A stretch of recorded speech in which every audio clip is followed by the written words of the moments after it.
Bom dia, povo abençoado de Deus. Vamos para mais um estudo então, né? Deuteronômio, capítulo 29 ao capítulo 31. Moisés fala, essas são as palavras da aliança, agora que eles estavam prestes a entrar na terra prometida.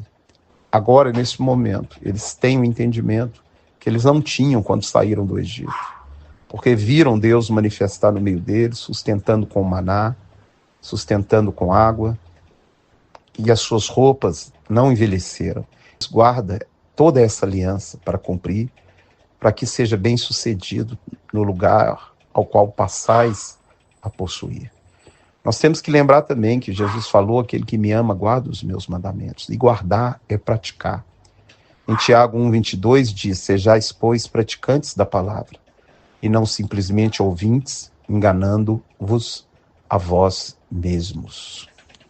A bênção de Deus é decorrente da obediência. O cristão não sabe disso. Leva uma fé tola, praticando pecado, e quer que Deus abençoe ele.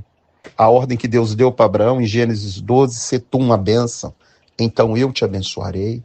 Você também possa pensar assim, eu quero ser uma bênção, uma cópia de Cristo. E ele disse, se fizer isso, eles seriam estabelecidos como povo santo, como nação sacerdotal. Deus caminharia no meio deles, daria vitória para eles, e eles seriam bem-sucedidos em tudo aquilo que fizessem. Agora lembra o que Deus fez aquelas nações, inclusive com o Egito, e que eles viram as abominações, os deuses de ouro, de prata, de pedra, de pau, de bronze. E Deus fala para não fazer conforme o costume daquelas nações.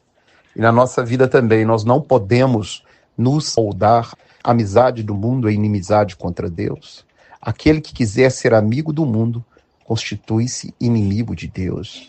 E hoje nós temos carnaval gospel, pastores antigos entrando nessa firula, nessa furada, contaminando os seus membros nessa festa demoníaca, dizendo que é para evangelismo, festa da carne, carnavale, culto a demônios. Isso não é lugar de um cristão estar. Viu que tudo que Deus fez aquelas nações por causa dessa idolatria.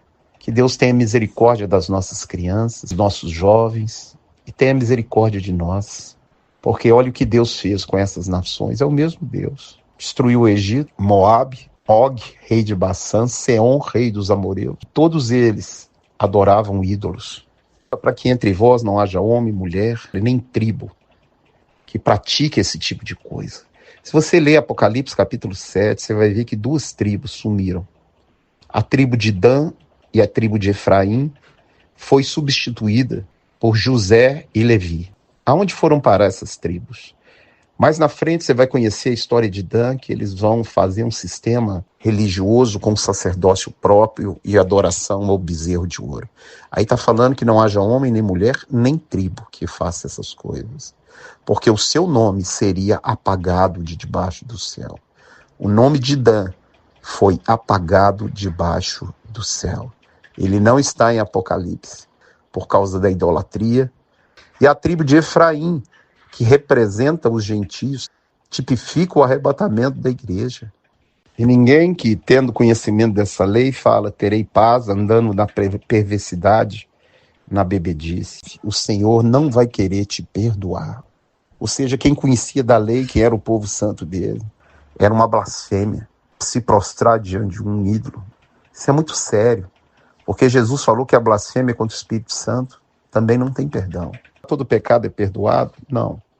A blasfêmia contra o Espírito Santo não é perdoada. E se você não perdoar, também você não vai ser perdoado.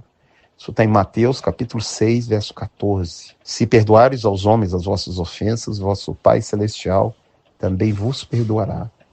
Porém, se não perdoarem aos homens as vossas ofensas, tampouco o vosso Pai Celestial vos perdoará as vossas ofensas. Que a terra vai ser cheia de enxofre e sal, como ele fez com Sodoma e Gomorra, misericórdia. Esse povo ouviu isso tudo, e nós vamos ver lá na frente, que eles vão adorar os ídolos de pau, de pedra, de barro, de madeira. Nós temos que vigiar muito, porque toda essa história, leia 1 Coríntios 10, de 1 a 15, foi escrita para advertência nossa, sobre nós, quais os fins dos tempos têm chegado. E aquele que acha que está de pé, vigie para não cair. E por causa do que fez Sodoma e Gomorra, a ira do Senhor se acendeu sobre aquele lugar. E eles viram o que o Senhor fez naquele lugar. E agora fala sobre coisas encobertas, sobre oculto, que não é para você mexer.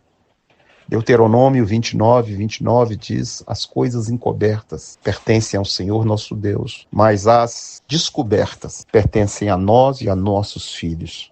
Quando todas essas coisas vierem sobre vocês e vocês lembrarem do Senhor e se arrependerem, então o Senhor se tornará favorável quando vocês retornarem para o caminho do Senhor.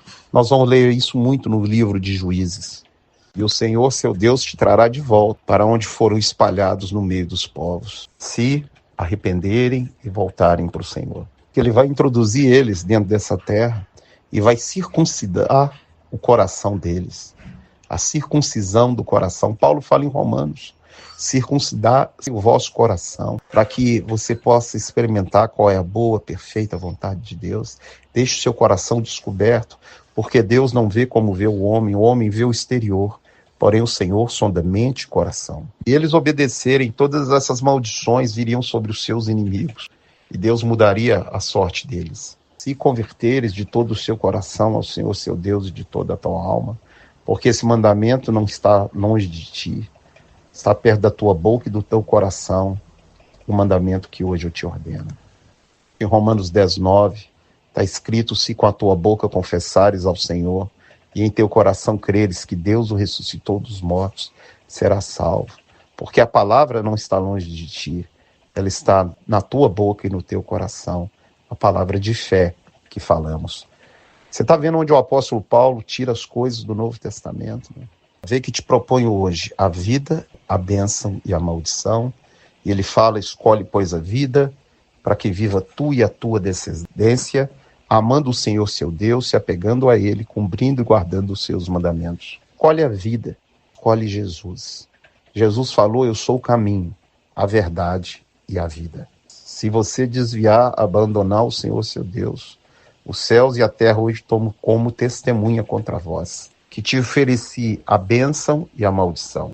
Moisés agora diz que já está com 120 anos e o Senhor falou que ele não vai entrar na terra prometida. Agora vocês entram e possuam essa terra. O Senhor irá diante de vós e destruirá todos os inimigos e entregará nas tuas mãos. E comissiona Josué perante toda a congregação e fala para ele ser forte e corajoso, porque ele faria aquele povo herdar a terra. Do mesmo jeito que Josué introduziu aquele povo, e o nome dele significa salvação de Deus, a salvação de Deus, Jesus, vai nos colocar na terra que emana leite e mel, no paraíso de Deus, na Jerusalém celestial. Ele dá essa lei aos sacerdotes e levitas para deixar do lado da arca, e de 7 em 7 anos tinha que ler diante de toda a congregação, para que sempre eles se lembrassem de tudo aquilo que Deus ordenou, para que eles e os seus filhos aprendessem a guardar e a temer o Senhor. O Senhor então aparece ali naquela coluna de nuvem, vai falar com Moisés que ele está prestes a ser recolhido e juntar os seus antepassados. Moisés conversava com o filho, que é a imagem do pai. Na sua presciência, ele já disse para Moisés que esse povo vai se corromper e vai se inclinar diante de outros deuses quando entrar na terra. Nesse dia a minha ira se acenderá e eu esconderei o meu rosto deles. Ele manda Moisés fazer um cântico de testemunho, tudo que ele alertou aquele povo. Ele ordena a Josué, filho de Num, para ser forte e corajoso, porque ele introduziria aquele povo. Fariam eles tomar posse na terra prometida. Moisés manda os levitas para o livro da lei do lado da arca. De 7 em 7 anos seria lido. Ele falou: porque eu conheço a vossa rebeldia. Que Deus te abençoe, te guarde, te dê um dia abençoado, te livre de todo mal.